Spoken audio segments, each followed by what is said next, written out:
yang dikasih oleh Tuhan kita Yesus Kristus? Ya. Senang kembali saya bisa hadir bersama-sama dengan Bapak Ibu semua, ya, untuk kita boleh bersama-sama dengan akan kebenaran firman Tuhan. Nah, Bapak Ibu, saudara yang dikasih oleh Tuhan kita Yesus Kristus, firman Tuhan yang menjadi perenungan bagi kita di minggu ini adalah kita buka Amsal 13. Amsal 13 ayat 22.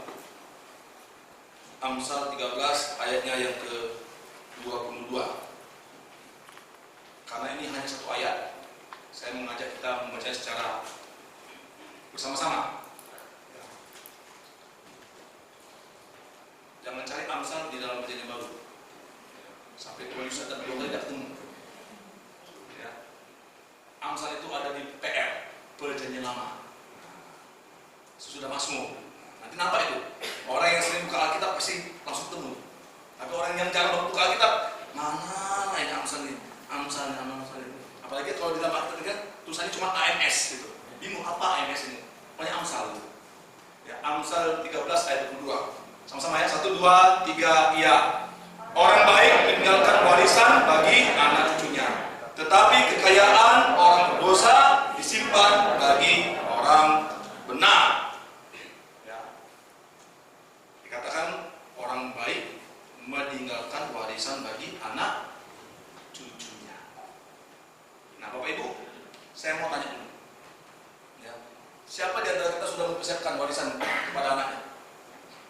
Jujur. Siapa yang sudah mempersiapkan warisan kepada anaknya? Berupa rumah, tanah, buku, apa? Angkat tangan. Ya, siapa yang sudah mempersiapkan kepada anaknya warisan? Jadi sudah. Ada lagi? Nah, atau bukan tanah, bukan rumah. Mungkin ada sesuatu yang spesial yang Bapak Ibu sudah persiapkan sama anaknya. Warisan, katakan. Yang sudah persiapkan warisan. Ya, cuma Pak Febi aja. Nah, Bapak Ibu, harusnya kita sudah mempersiapkan warisan ini. Ya. Kenapa? Karena ketika kita mempersiapkan warisan itu, berarti kita sudah ada pikiran ke masa depan. Kan gitu. Ya. Nah, biasanya Bapak Ibu, kalau kita mempersiapkan warisan itu, apa yang kita lakukan? Apa yang biasanya kita lakukan kalau kita mempersiapkan warisan itu? Ya, kerja keras. Kan kita kerja keras. Ya, kalau Pak, kerja cerdas. Ya, jadi kita mulai berpikir, kayaknya hidup ini tidak cukup berhenti di sini. Aku harus mempersiapkan segala sesuatunya bagi anak-anak saya. Kayak gitu. Ya, kita kerja keras, kita bangun usaha, biasanya kan seperti itu. Ya, kita bangun relasi dan semuanya, Bapak Ibu. Ya. Nah, akan tetapi Bapak Ibu, nah ini, apakah harta warisan itu bersifat kekal dalam diri kita, dalam hidup kita? Tidak, saudara. Tidak. Jadi apa yang kita cari, apa yang kita miliki, Bapak Ibu, saudara, itu tidak bernilai kekal. Ya. Karena apa, Bapak Ibu? Karena belum ada ceritanya orang-orang terkaya di dunia ketika dia mati, dia bisa bawa semua hartanya. Belum ada. Ya, belum ada. Paling kalau masih agama Buddhis, biasanya dibuat apa kayak rumah nih, rumah, mobil villa, ya, kita nanti di kuburan itu. Supaya apa? Karena pemahaman mereka nanti kalau misalnya dia mati, ada rumahnya di surga, di nirwana. Ada mobilnya, nanti dia jalan pakai mobil gitu di ruangan kan gitu, pakai motor gitu lah. Jadi kayak dibuatlah motor kayak motor Rossi kan. Nanti di sana balapannya. Nah itu uang, ya. Nggak ada bernilai kekal, saudara. Tidak bisa. Tapi justru kalau kita lihat, ya, yang namanya warisan itu seringkali menimbulkan keributan, betul? Baik. Ya, kalau orang tuanya pas mau mati itu ditulisnya. Nanti ruko di sana itu punya si A, tanah di sana punya si B, ya kan, mobil yang mewah sana punya si C. Iya kalau sempat, kan gitu. Bagaimana kalau udah sempat gitu? Tiba-tiba pas naik pesawat terbang, jatuh pesawat terbangnya, bus, suami istri mati. Lupa dia, aduh, doanya, aduh mama, lupa kita yang ngasih warisan kepada anak kita, nah ribut ya, anaknya, ya sampai bunuh-bunuhan, ya kan apa-apaan, kenapa? Karena warisan juga bisa jadi biang keributan, hanya itu. Ya.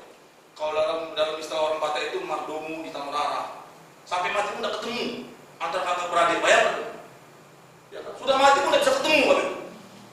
Sudah di dunia tidak ketemu, mati pun tidak bisa ketemu, kan? Nah, ngeri itu.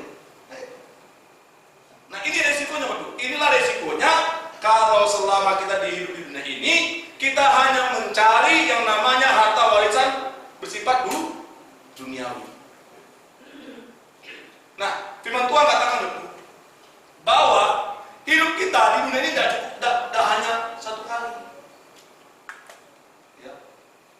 Semua agama, bahkan dalam iman Kristen, Bapak Ibu, nanti kalau kita mati, kita akan bersama-sama dibangkitkan bersama dengan Yesus pada hari penghakiman. Bahwa ada kehidupan nanti setelah kita mati. Ya. Kami sering berdiskusi di agama sebelah juga ada juga seperti itu. Ya, semua agama hampir sama dulu. Ada yang namanya surga, ada yang namanya nirwana, ada yang namanya pokoknya alam baka, semua ada. Apalagi kita sebagai orang Kristen, Bapak Ibu. Ya, kan? Nah, artinya Bapak Ibu, apa yang akan kita warisi, Bapak Ibu? Ketika nanti kita akan pergi, kita tidak ada lagi di dunia ini. Ya. Nah, firman Tuhan tadi katakan di Amsal 13 itu, orang baik meninggalkan warisan bagi anak cucunya. Ternyata Bapak Ibu, harta itu bukan warisan yang kekal. Enggak. Tanah, rumah, ruko, apapun, emas, itu bukan warisan yang kekal bagi anak cucu kita, Bapak Ibu. Bukan.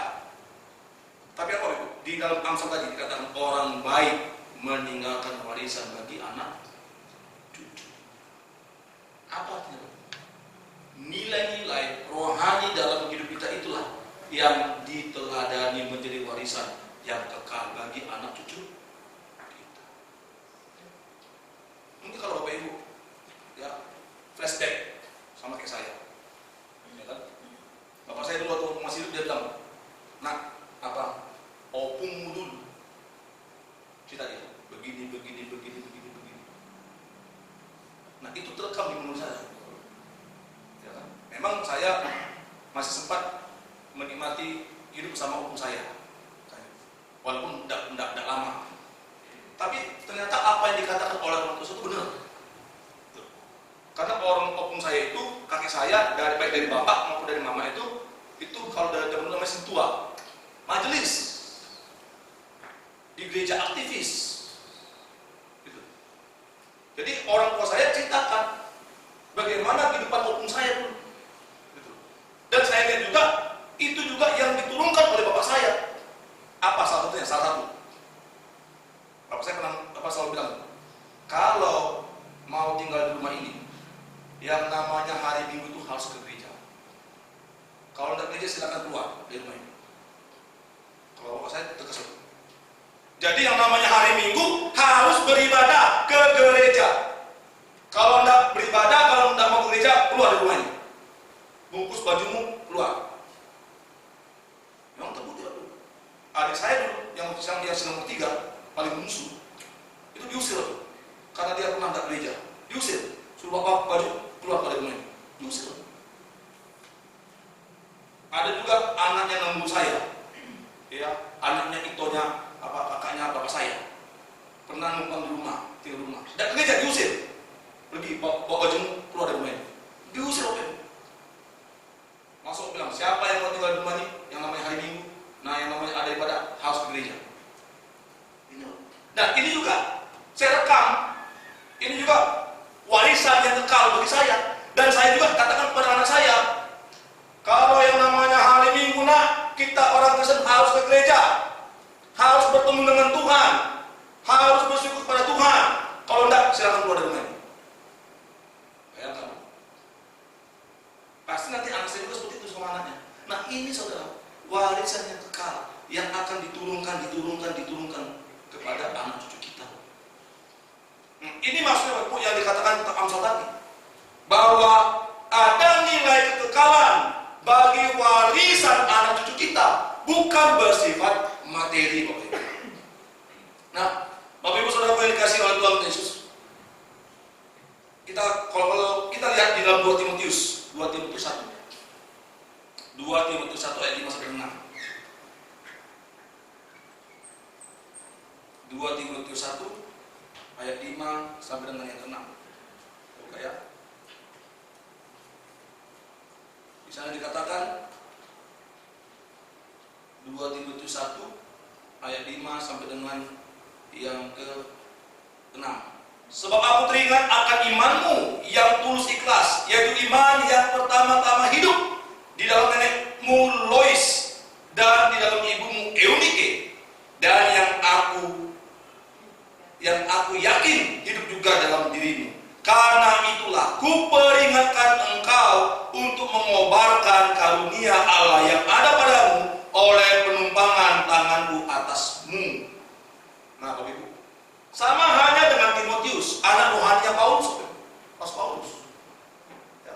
Kenapa bisa yang namanya Timotius yang masih muda, dia bisa hidup sungguh-sungguh dalam Tuhan? Dia punya tingkat pertumbuhan rohani yang bagus, Bapak Ibu. Kenapa bisa seperti itu? Kenapa Timotius yang walaupun masih muda sudah dipakai Tuhan untuk melayani, untuk mengabarkan Injil, Bapak Ibu, untuk memimpin. Rasul Paulus katakan tadi dalam 2 Timotius 1 ayat 5 sampai 6 bahwa neneknya Lois dan ibunya Eunike katakan bertekun dalam iman, dan itu yang diturunkan kepada cucunya dan anaknya Timotius. Makanya Rasul katakan, sebab aku teringat akan imanmu yang tulus ikhlas, yaitu iman yang pertama-tama hidup dalam nenekmu Lois dan dalam ibumu Eunike. Jadi neneknya Timotius yang bernama Lois dan ibunya yang bernama Eunike hidup dengan sungguh-sungguh beriman kepada Tuhan, tidak setengah-setengah, sehingga Timotius melihat itu, dan itu yang diwarisi, yang bernilai kekal. Nah, ini Bapak Ibu, bagaimana dengan kita? Bagaimana dengan kita? Apakah kita sudah diwarisi iman seperti yang dimiliki Timotius dari orang tua kita? Apakah kita juga sudah mewarisi iman seperti yang dimiliki oleh Timotius yang muda kepada anak-anak kita, Bapak Ibu? Atau tidak? Saya mau nanya Bapak Ibu kepada semua jemaat. Apakah kita sebagai orang tua masih mengatakan kepada anak kita, nah, semua agama itu samanya semua agama itu, sama-sama mengajarkan kebaikan? Siapa yang sering ngomong kayak gitu sama anak-anaknya? Jujur. Nah, sama ya, nak, semua agama itu, nak, sama-sama mengajarkan kebaikan. Ada? Aduh. Ya. Sama ya, apa sama? Nak, semua Tuhan itu sama kok. Semua agama itu menyebut Tuhan yang sama. Katakan yang mengajarkan itu kepada anak-anaknya. Ya. Saya mau katakan dulu, itu ajaran yang salah. Itu ajaran yang salah. Kita harus mengubah itu. Ya. Kalau itu kita warisi kepada anak kita, nah, samanya semua agama itu, sama-sama mengajarkan kebaikan. Nah, samanya Tuhan itu, semua agama itu satunya Tuhannya. Hati-hati Bapak. Jangan salahkan nanti kalau anak kita sudah besar dia pindah agama, dia murtad. Kalau istilah sekarang itu dia mualaf. Kenapa? Karena itu yang kita ajarkan sama anak kita. Itu warisan salah, warisan salah. Ya. Saya sudah ajarkan itu, saudara, kepada anak saya. Nah, tidak semua agama sama. Saya katakan, kenapa Pak? Saya jelaskan. Agama kita dengan agama yang lain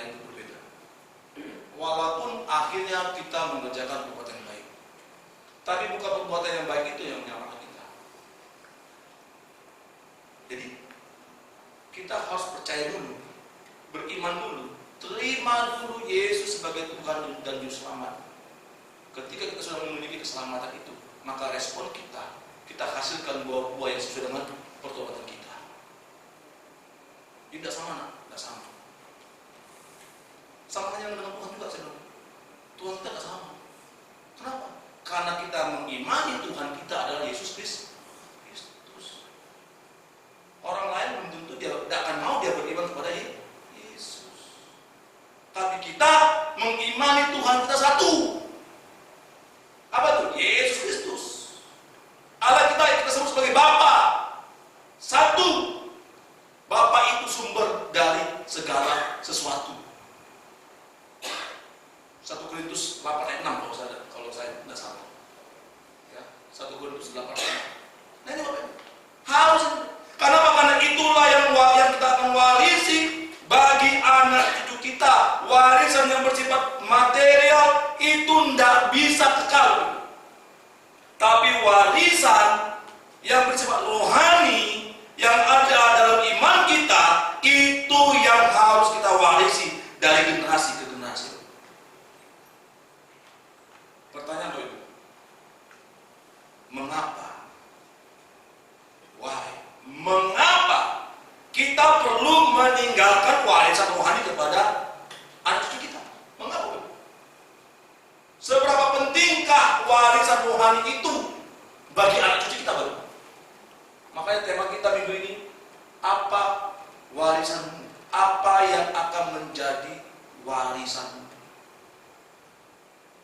Mengapa, Bapak? Mengapa kita perlu meninggalkan warisan rohani kepada generasi berikutnya? Jawabannya, supaya generasi kita selanjutnya dapat terus mengenal Tuhan, dapat terus mengenal karyanya, dan dapat terus mengenal keperkasaan Tuhan kita. Coba dibuka Mazmur 145 ayat 4. Mazmur 145 ayat 4.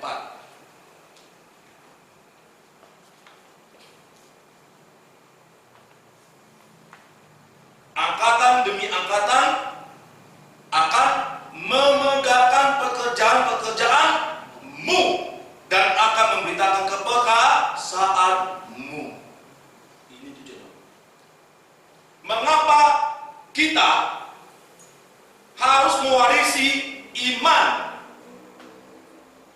yang kokoh, yang kuat, yang teguh kepada anak cucu kita? Supaya mereka selalu memegahkan pekerjaan-pekerjaan Tuhan. Supaya mereka sebagai pengikut murid Yesus mengerti, memahami mengapa mereka harus menyembah dan mengenal Allah dan Tuhan yang benar. Ini Bapak. Karena di dunia ini Bapak, banyak Allah, banyak Tuhan, banyak. Ya, sama yang dialami oleh bangsa Israel. Banyak Allah ilah lain, banyak. Banyak sembahan bangsa lain, banyak. Kenapa, saudara? Karena bangsa Israel, kalau kita lihat di dalam Alkitab, bangsa Israel itu bangsa yang dikelilingi oleh bangsa lain. Asyur, bangsa Moab, bangsa Filistin, bangsa Kanaan. Itu semua bangsa-bangsa yang tidak mengenal, yang tidak menyembah Allah dan Tuhan yang benar. Mau tidak mau bangsa Israel terkontaminasi dengan tradisi, dengan ilah-ilah sesembahan yang disembah oleh bangsa-bangsa yang di sekitar bangsa Israel. Makanya Bapak perhatikan dalam Alkitab, ketika mereka merasa Tuhan meninggalkan mereka, apa yang mereka lakukan? Mereka membuat patung sesembahan dewa Baal dari lembu emas, kan itu? Ya. Ini Bapak Ibu. Ya. Bahwa Allah-Allah lain, ilah-ilah itu ada di antara bangsa Israel. Makanya bangsa Israel harus mengenal, harus menyembah Allah dan Tuhan yang benar dalam hidup mereka. Siapa itu? Elohim, Yahweh. Allah yang mampu berteofani, yang mampu menyatakan dirinya kepada manusia. Kalau Bapak Ibu baca dalam Alkitab, itu Allah kita. Allah kita itu bukan hanya secara teori, kasat mata, nun jauh di sana. Tapi Allah kita mampu berteofani, mampu menyatakan dirinya, dia menampakkan diri kepada Abraham. Ada 3 orang yang menampakkan diri kepada Abraham sebelum Sodom dan Gomora dihancurkan. 2 orang malaikat, 1 orang itu kalau di dalam kitab Ibrani bahasa Ibrani kata Malach Yahweh. Ya, siapa itu? Yang 1 orang itu yang berbicara-bicara dengan Abraham, yang ngomong sama Abraham. Sang firman itu, dialah Yesus Kristus, dialah Logos itu, dialah hikmat Allah itu. Tapi pada saat itu dia belum memperkenalkan namanya sebagai Yesus. Kapan dia memperkenalkan namanya sebagai Yesus? Lukas, ketika malaikat mengatakan kepada Yusuf dan Maria, hendaklah engkau menamakan anak itu Yesus. Jadi Bapak Ibu, itu Allah kita. Allah kita, Allah yang mampu berteofani. Kalau dia mengatakan dia Allah Maha Kuasa, maka Maha Kuasa itu Bapak Ibu bisa menyatakan dirinya. Siapa dirinya? Dia mampu berteofani, ngobrol. Bahkan Abraham menyediakan makanan, makan Bapak Ibu. Bayangkan Bapak Ibu, makan. Itu Allah. Dia menampakkan diri kepada Ishak, kepada Yakub, kepada Musa. Dan akhirnya dia menyatakan siapa namanya dan siapa dirinya, yaitu Yesus Kristus, Sang Firman itu, Logosnya Bapak Ibu. Nah ini Bapak. Lalu Bapak Ibu, kita berkata, ya, apa warisan rohani yang dapat kita tinggalkan di dunia ini melalui contoh warisan rohani yang ditinggalkan ke generasi demi generasi berikutnya. Silakan buka 2 Timotius 3. 2 Timotius 3 ayat 10.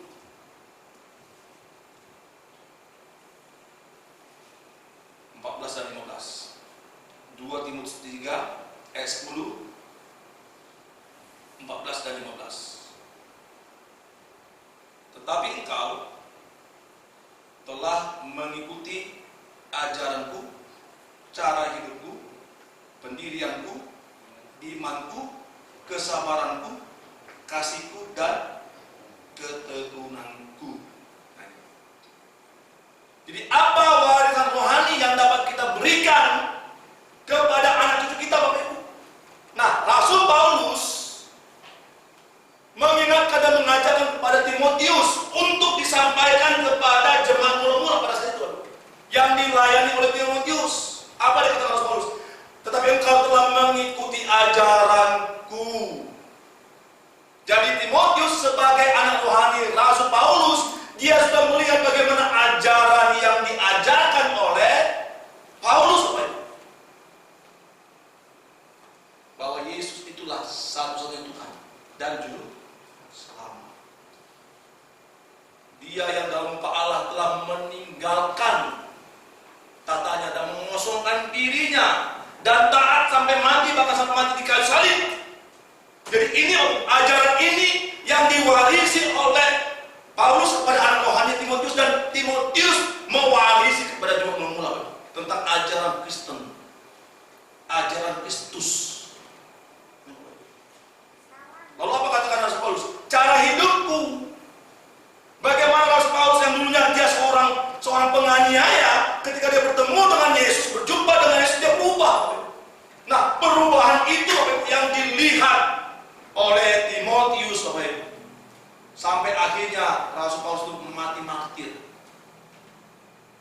Bayangkan, orang yang tadinya penjahat, orang berdosa, bertemu dengan Tuhan, berubah total. Hidupnya dia berikan untuk Kristus. Bahkan dia sampai mati martir. Untuk apa? Untuk melayani jemaat. Untuk apa? Untuk memberitakan Injil, kabar baik, kabar keselamatan yang ada Yesus sendiri. Nah, bagaimana dengan kita? Apakah kita sebagai orang Kristen, pengikut murid Yesus, kita sudah memberikan teladan hidup yang baik? Ajaran kita ya, di rumah kita. Kalau kita lagi marah, ya, sama istri kita atau sama teman kita, mulailah kebun binatang muncul. Ya, tidak bisa kita tahan emosi. Wah, didengar oleh anak. Wah, ya mamaku B2, bapakku B2 juga. Berarti aku anak apa katanya? Ya, nah ini apa? Kita tanpa kita sadari, ya anak kita tuh berpikir loh, ya kan? Sampai itu ribut, kau dasar kau, katanya, ya binatang katanya. Sampai juga dasar kau juga mama, binatang bilang, aku anak apa? Katanya. Kasihan anak-anak, oke gue, kita yang berantem, anak-anaknya bingung. Jadi aku juga manusia berarti. Nanti kalau dia berantem juga sama abangnya, sama adiknya kayak gitu juga. Kenapa? Ya, jangan kita kalau kita mari, nah, bapak juga ngomong kayak gitu kan? Mama juga ngomong kayak gitu. Kan gitu. Nah ini bapak ibu. Ya. Kadang-kadang kita sebagai orang tua, kita nyuruh anak kita ke gereja. Nah, ke gereja kok ya? Kalau tidak gereja, nanti bapak pukul kau. Bapak di sini kan? Tapi kita sebagai orang tua hanya ngantar aja ke gereja. Antar anak kita, antar istri kita pulang ke rumah. Gitu. Nanti kalau kita mama sama bapak ini kacang ngomong baik di luar gereja, ngomong baik sama bapak pernah gereja. Ya. Mama sama bapak tidak pernah ikut apa namanya konser apa namanya sini. Kesan, nyuruh kami ke kesan terus. Nah, berhentilah kami ke kesan. Pokoknya kami baru datang ke kesan kalau bapak sama mama ke kesan. Nah ini celakanya kita. Harusnya kita sebagai orang tua harus memberikan ajaran yang baik. Pas saya paling suka ngantar anak saya ke sekolah. Ya, kalau saya ada di Palembang, saya usahakan saya ngantar anak saya ke sekolah dan jemput. Karena apa? Karena saya di situ kesempatan saya paling banyak untuk mengobrol sama anak saya. Saya doakan anak saya. Supaya apa? Tahu. Itu harus. Mungkin saya tidak bisa mewariskan harta kekayaan sama anak saya, enggak. Tapi ketika nanti saya akan pergi, pulang kembali kepada Bapak, ada warisan yang bernilai kekal dalam diri mereka. Nah, yang kedua apa tuh? Ayat 14. Ayat 14. Tetapi hendaklah engkau tetap berpegang kepada kebenaran yang telah engkau terima dan engkau yakini, dengan selalu mengingat orang yang telah mengajarkan kepadamu.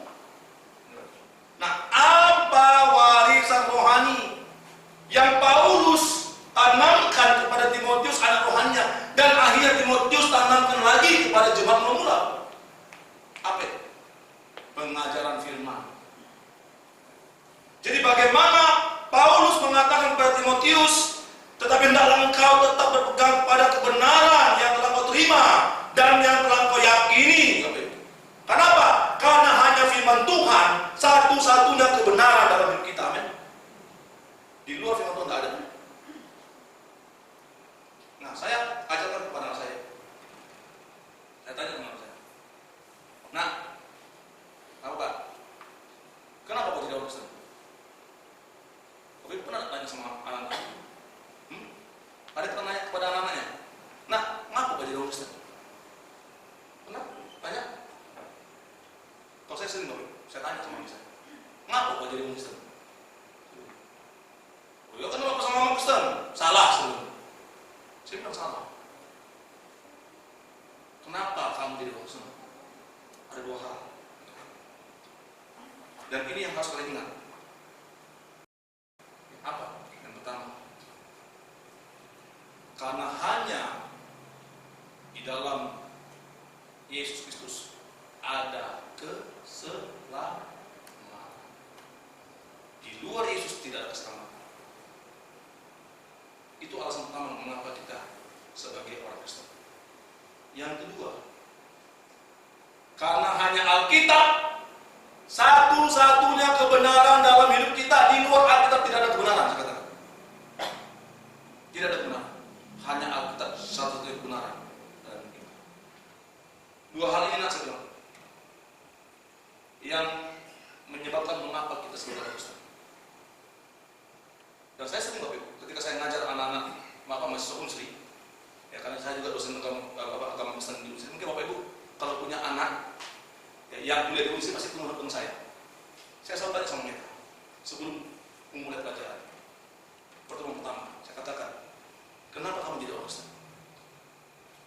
99,9% anak menjawab karena orang tua saya Kristen. Lalu saya tanya, seandainya kamu bukan orang Kristen, seandainya orang tuamu bukan Kristen, apakah kamu mau menjadi orang Kristen? Pengikut Yesus. 99,9% diam. Mereka mengatakan tidak. Ini celakanya, bahayanya kalau kekristenan itu hanya sebatas sebagai warisan lahir. Karena bapak saya Kristen, opung saya Kristen, kakek saya Kristen, saya Kristen. Mereka tidak tahu mengapa mereka terpanggil menjadi orang Kristen. Saya katakan kepada mas saya, kalau saya, seandainya saya dulu orang tua saya bukan Kristen, saya tetap menjadi orang Kristen. Saya tetap menjadi orang Kristen. Saya tetap menjadi pengikut dan murid Yesus, saya kata. Sekalipun mungkin saya akan diusir, dikeluarkan dari keluarga, tapi saya tetap memilih menjadi seorang pengikut dari Yesus. Kenapa? Saya katakan kedua hal tadi. Nah, ini yang harus kita ajarkan kepada anak cucu kita, supaya apa? Supaya mereka tahu, mengenal, ngerti kenapa mereka dipanggil, dipilih untuk menjadi murid Yesus. Pengikut Yesus, Bapak Ibu. Supaya nanti Bapak Ibu, kalau anak kita merantau, kita tidak takut lagi, Bapak Ibu. Kita tidak khawatir. Gitu loh. Ya, kadang-kadang kita kan tidak bisa melarang kita enak. Kau tidak boleh merantau, ya tidak bisa, Bapak Ibu. Ya, kalau anak kita sudah besar, mereka sudah mulai merantau, apa yang menjadi pegangan hidup mereka, Bapak Ibu? Apa yang menjadi warisan bagi mereka? Kalau bukan apa yang kita ajarkan sesuai dengan firman Tuhan. Kemarin saya ngajar, saya tanya sama mahasiswa saya, siapa di sini sudah pernah baca Alkitab dari Kejadian sampai Wahyu? 100% mengatakan tidak pernah. Ngeri, Bapak Ibu. Lalu saya korting, saya diskon. Ya sudahlah, sebetulnya. Siapa yang sampai saat ini sudah baca dari Matius sampai dengan Wahyu? Tidak ada gitu. Dari Kejadian sampai Malaki tidak ada. Oke, akhirnya saya korting. Siapa yang pernah membaca dari Matius, Markus, Lukas, Yohanes? Tidak ada juga. Sampai akhirnya setelah saya korting lagi. Siapa yang sudah baca kitab Mazmur 150 pasal? Tidak ada. Ngeri loh. Ini cerminan anak kita. Ini cerminan anak kita. Coba nanti Bapak Ibu tanya ulang satu. Nah, udah pernah kau baca 1 kali dari Kejadian sampai Wahyu? Jadi saya bilang sama mahasiswa saya, jangan sampai nanti Tuhan panggil kita tidak tahu mau kita sampai kapan. Jangan sampai Tuhan panggil kita, Tuhan tanya, udah berapa kali kau baca Alkitab? Tidak pernah Tuhan. Saya sudah berapa kali baca Alkitab dari Kejadian sampai Wahyu. Sekarang saya tidak baca dari umur lagi. Pokoknya kalau mau saya buka Matius gitu. Saya sekarang ngacak. Kenapa sudah berapa kali saya baca dari Kejadian sampai Wahyu? Ya, makanya saya tidak katakan saya. Walaupun saya sudah berapa kali, tidak katakan saya. Tapi jangan coba-coba kalau tanya Alkitab sama saya. Itu. Walaupun saya tidak katakan di komat ada seluruh tanya dari Kejadian sampai Wahyu. Tapi kalau tanya saya, pasti saya tahu. Makanya saya kalau saya sama-sama teman-teman itu pernah berdiskusi. Sekarang saya tidak lagi di Zoom, jarang saya di Zoom. Sekarang saya sudah merambah ke TikTok. Ya, saya TikToker juga, tapi belum bisa live saya. Kenapa? Karena ya follower saya itu masih sedikit, masih saya pilih-pilih. Tapi saya sering masuk ke tempat teman-teman saya, para apologet. Jadi kalau Bapak Ibu lihat di TikTok itu ada teolog Protestan itu saya. Ya sekarang TikTok itu kan tidak hanya jualan. Kalau Bapak Ibu buka TikTok ada diskusi, ada debat, ada. Kalau misalnya Bapak Ibu lihat ada teolog Protestan itu saya. Saya sering masuk untuk memberitakan Injil, untuk memberitakan, menceritakan tentang pengajaran firman yang sering kali dipelintir, yang sering kali mereka hujat, yang sering kali mereka plesetkan. Saya masuk. Kalau kita punya keplesetan, saya langsung bilang, enggak, salah, kamu salah. Seperti ini saya jelaskan. Ini Bapak Ibu. Jadi bagaimana kita bisa mengajarkan pengajaran firman Tuhan kalau kita sendiri sebagai orang tua tidak pernah baca firman? Gitu. Nanti ada kita nanya, Pak, kenapa Pak kita ini menyembah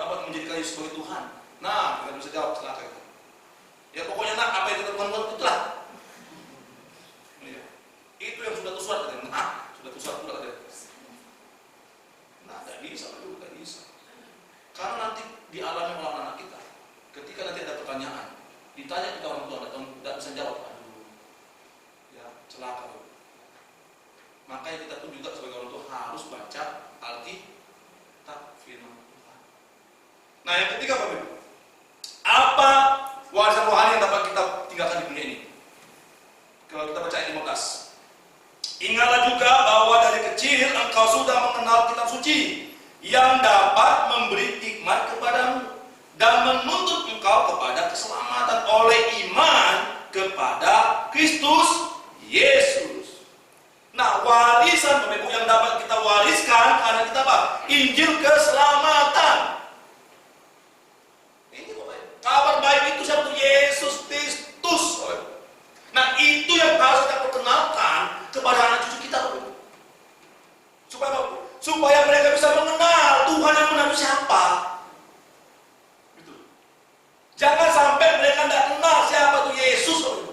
Celaka kita Bapak Ibu. Jangan sampai kita nanti sudah pergi dari dunia ini, anak kita tidak kenal siapa Tuhan yang disembah. Pokoknya Tuhan. Pokoknya Yesus, kenapa Yesus itu Tuhan? Tidak tahu. Bahaya. Kita harus perkenalkan sama anak kita tentang Injil keselamatan. Bagaimana kita memperoleh keselamatan kita. Keselamatan itu yang memerdekakan kita dari dosa. Kenapa? Karena sang firman itu, logos Bapa itu, ketika dia datang mengandung manusia daging, dia datang untuk menebus kita dari dosa dan kuasa dosa maut. Makanya apa yang dikatakan oleh Yesus, Yohanes 3:16, karena begitu besar kasih Allah akan dunia ini sehingga dia telah mengaruniakan anak yang tunggal supaya setiap orang yang percaya kepadanya beroleh hidup yang kekal. Jadi orang yang percaya kepada dia yang memperoleh hidup yang kekal. Nah, itu yang harus kita beritakan Bapak Ibu. Itu yang harus kita ceritakan kepada anak cucu kita. Jangan cerita koping ho. Ya. Jangan cerita drakor. Nah, wah itu tuh atas suka Bapak itu. Ya. Siapa? B5. Aku bangun. Itu yang kita ceritakan kepada kita. Bukan Yesus. Jangan. Kita harus perkenalkan siapa Yesus. Nah, yang terakhir, how? Bagaimana ketika kita mau mewarisi, bagaimana cara kita berjuang demi meninggalkan warisan rohani kepada anak cucu kita, sama seperti Rasul Paulus, dia turunkan kepada Timotius. Kita buka 2 Timotius 4.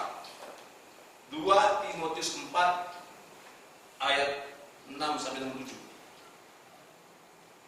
Ayat 6 sampai 7. 2 Timotius 4 ayat 6 sampai 7. Mengenai diriku, darahku sudah mulai dicurahkan sebagai persembahan dan saat kematianku sudah dekat. Aku telah mengakhiri pertandingan yang baik. Aku telah mencapai garis akhir dan aku telah memelihara iman. Sekarang telah tersedia bagiku mahkota kebenaran yang akan dikaruniakan kepadaku oleh Tuhan, hakim yang adil pada harinya. Tetapi bukan hanya kepadaku, melainkan juga kepada semua orang yang merindukan kedatangannya. Jadi Bapak Ibu, bagaimana kita berjuang demi meninggalkan warisan iman, warisan yang bernilai kekal bagi anak cucu kita? Yang pertama, saudara, berjuang dengan tekun. Jadi menjadi orang itu mudah. Kenapa saya katakan mudah? Hanya mengucapkan apa? Ya, apa saya katakan? Apa? Ya, aku percaya kepada Yesus Kristus sebagai Tuhan dan Juru Selamat. Kalau mau detailnya Bapak Ibu, pengakuan iman Rasul. Itulah syahadat kita. Ya. Itu syahadat kita, pengakuan iman Rasul. Karena itu yang diputuskan oleh Bapak Gereja. Dan itu yang menjadi ikrar kita, pengakuan iman kita. Ini Bapak Ibu. Ini. Jadi Bapak Ibu, mudah. Yang penting hafal. Tapi Bapak Ibu, tetapi cara kita bagaimana kita menjalani kehidupan kita sebagai orang Kristen. Itu yang susah. Yang sulit. Banyak orang sulit masalah. Kenapa? Nah, karena kita nggak bisa berjuang dengan tekun. Nah, kuncinya berjuang dengan tekun. Tekuni Bapak Ibu. Kalau kita sudah beriman, berimanlah. Jangan iman kita kayak iman sosok buku. Lagi mood ke gereja, kalau tidak mood ke gereja. Kan gitu. Jenguk-jenguk korbannya. Kalau bagus, aku gereja. Apa lemah korbannya? Kalau saya berhentilah ngantuk aku. Nah, jangan Bapak Ibu, tidak boleh seperti itu. Kenapa? Karena tujuan kita beribadah bukan melihat siapa hamba Tuhan yang berkorban. Jangan pernah Bapak Ibu mendewakan hamba Tuhan, tidak boleh. Tidak boleh. Saya pribadi saya tidak pernah mendewakan hamba Tuhan. Mau siapapun dia, kalau saya beribadah berjemaat, kalau saya tidak ada undangan khotbah, mau siapapun yang berkhotbah di mimbar sana, Bapak Ibu, walaupun gayanya mungkin ada yang semangat, ada yang setengah semangat, ada yang gas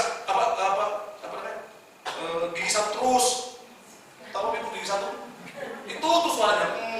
Gitu. Ya kan? Iya. Ada yang membuat ngantuk, tapi saya tidak pernah. Yang saya lihat adalah firman Tuhan yang dia sampaikan. Saya tidak pernah melihat orang. Ya. Kenapa? Kalau saya melihat orang kecewa saya. Kecewa. Apalagi saya kan yang tahu yang apa istilah itu orang Farisi kan, ahli Taurat kan. Ya kan ahli kitab gitu. Lihat nomor ada cocok ini pokoknya. Tapi saya tidak mau. Saya singkirkan. Kenapa? Karena saya mau fokus dengar firman Tuhan, bukan lihat orangnya. Nah, jadi kita tekun mencari Tuhan, jangan mencari orang. Yang kedua, berjuang sampai akhir. Rasul Paulus dia katakan kepada Timotius, aku sudah menumpahkan darah di dalam ayat yang ke-berapa tadi? Ke-6. Mengenai diriku, darahku sudah mulai dicurahkan sebagai persembahan dan saat kematianku sudah dekat. Karena memang Paulus ketika dia sudah menjadi rasul, dia sakit. Dia ditindas, dia aniaya. Tapi Paulus tidak berhenti Bapak Ibu, untuk mengabarkan Injil keselamatan. Nah, begitu juga Bapak Ibu dengan kita. Kita harus berjuang sampai akhir, finishing well, mengakhiri hidup kita dengan baik. Kalau kita sudah mengatakan aku mau setia, setia harus sama. Ya. Kalau kita memang berkata Tuhan aku mau beriman, berimanlah yang sungguh-sungguh sama Tuhan. Jangan soal buku. Tuhan aku mau bertumbuh, ya bertumbuhlah dalam Tuhan. Gitu. Jangan pas lagi musim durian, ya rajin gereja, musiman, ya tomat dan kumat. Ini mau Natal ya? Biasanya gereja penuh, mau Natal penuh. Sampai buat tenda di bawah sana. Ya, tidak muat menampung jemaat. Entah jemaat dari mana aja tuh datang. Hampir semua gereja buat tenda di bawah. Saya bingung kadang-kadang, jemaat dari mana lah yang datang. Ya, gitu. Habis tahun baru mulai sepi. Digulung tenda itu. Dari 3 tenda ke gulung 1, 2, 1, udah. Mulai nampak bangku yang kosong. Nah, kan gitu. Mau pasca mulai lagi rame. Tak kemana-mana jemaat itu. Ya kan? Jemaat musiman. Ya kan? Musim hujan datang. Musim kemarau balik rumah. Tinggal di rumah, mendem rumah. Apalagi sekarang masa online kan? Belum sekarang. Tidak mesti datang gereja, buka YouTube. Udah ibadah bareng. Kan gitu. Nah ini Bapak, ini dilemanya. Makanya banyak hamba tuntut dulu sama saya. Pak Pendeta, Pak Mas, kenapa?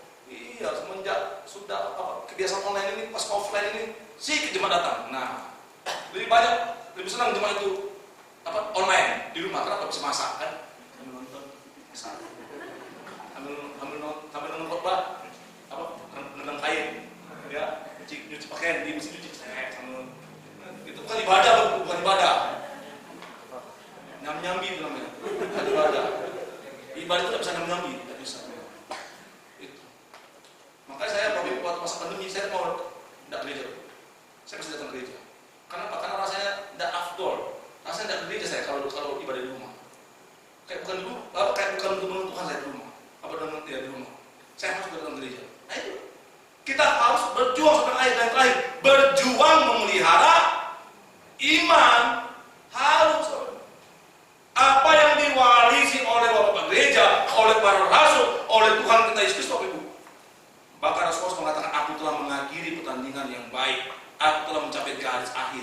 dan aku telah memelihara iman. Jadi Bapak Ibu, iman itu perlu dipelihara. Sama kayak ibu-ibu yang hobi bunga ya, bunga aglonema. Kalau lagi musim aglonema, penuh kepala suami, kasih bunga terus gitu. Kan penuh di rumah tuh bunga. Sama kayak saya juga, di rumah tuh penuh dengan bunga.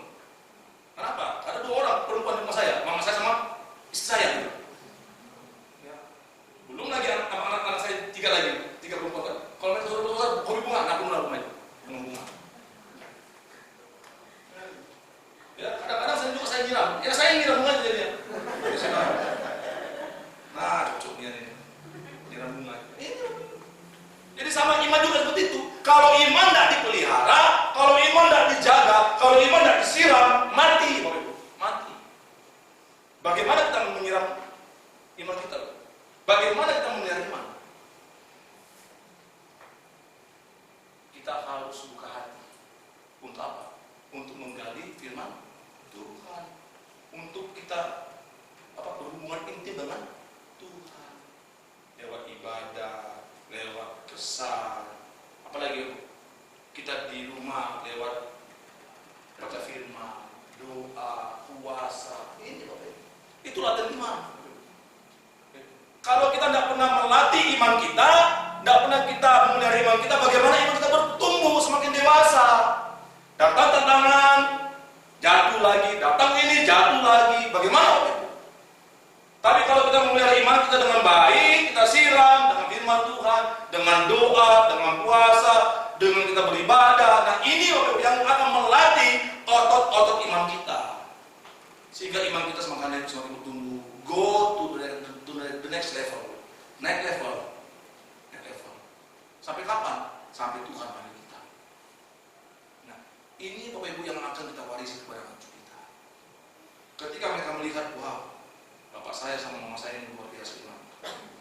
Walaupun dalam kondisi terjepit, walaupun dulu tadinya begitu hancur, habis usahanya, tapi dia mulai bangkit. Nah itu yang terlihat anak kita. Bagaimana kita berjuang dalam iman kita, bagaimana kita memelihara iman kita, bagaimana kita mulai menurunkan kepada anak kita. Ini loh nak, wajah yang kekal. Mungkin harta bapak ini, harta mama ini akan habis. Tapi ketika kami sebagai orang tuamu mewarisi warisan yang kekal, yaitu iman kepada Yesus, itu tidak akan pernah habis. Makanya kita sebagai orang tua, jangan kita tidak membawa anak kita sekolah minggu. Ya, itu perlu. Yang namanya hari ini membawa anak ke sekolah minggu. Suruh anak kita ibadah remaja. Kalau saya itu, saya marah anak saya. Kalau di Indonesia kan ada namanya 3M, terus kita pemuda, yang pergi. Gitu. Anak saya yang nomor 2 perempuan itu, Pak, aku mau ke gereja, tapi bukan gereja tulis. Nah, dia ibadah di GB. Saya bilang, ada apa? Gitu.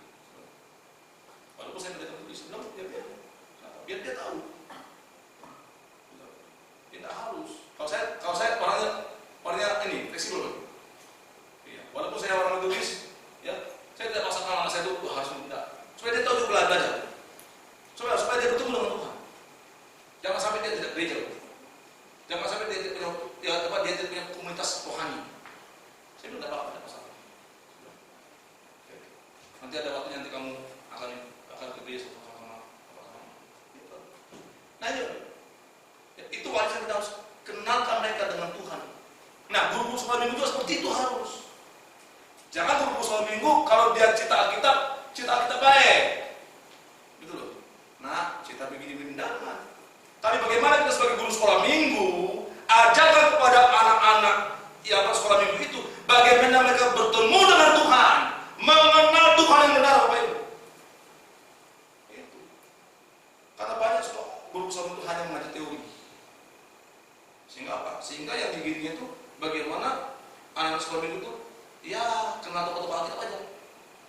Lupa Bapak Ibu bahwa ada Tuhan yang disembah, yang dikenal oleh tokoh Alkitab. Nah ini perkenalkan Tuhan Yesus kepada anak-anak kita. Perkenalkan supaya mereka kenal, tahu siapa